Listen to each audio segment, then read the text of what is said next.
আসসালামু আলাইকুম। বলছি যে আমার বাঙালি ভাইকে বলছি এই কথাটা ভালো করে শোনো। যারা তিরচি কাজে আসো, এখন বাস স্ট্যান্ড চেঞ্জ হয়েছে, বুঝতে পারলে কি না? নিউ বাস স্ট্যান্ড হয়েছে, পুরো বাস স্ট্যান্ড।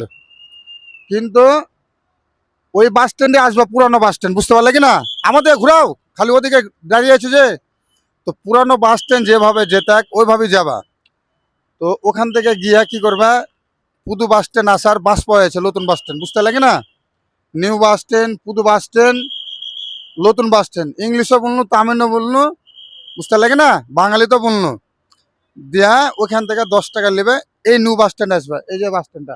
দেখাও তো ফিটো একবার, অনেক বাস। হ্যাঁ, লাও এবার আমাদের ঘোরাও তো দেখি। আর একটা কথা বলে দিই, কারণ আমি ভিডিওটা করলাম এই কারণে যে অনেক লোককে দেখছি খুব টেনশন করছে।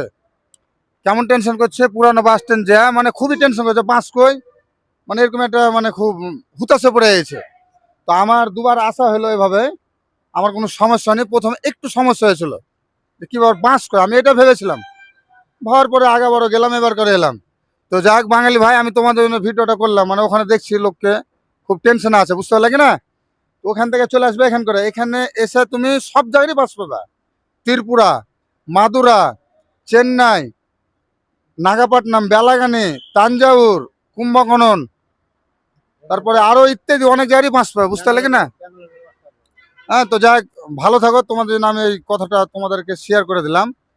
যেভাবে আসতে ওভাবে আসবে, বুঝতে লাগে না? ভালো থাকো। এখানে অনেক বড় বাস স্ট্যান্ড আছে, বিশাল বড় বাস স্ট্যান্ড, একদম নতুন বাস স্ট্যান্ড, বুঝতে লাগে না? টেনশন করবে না, যেভাবে আসতে ওভাবে চলে আসবে, বুঝতে লাগে না? ভালো থাকো। আসসালামু আলাইকুম।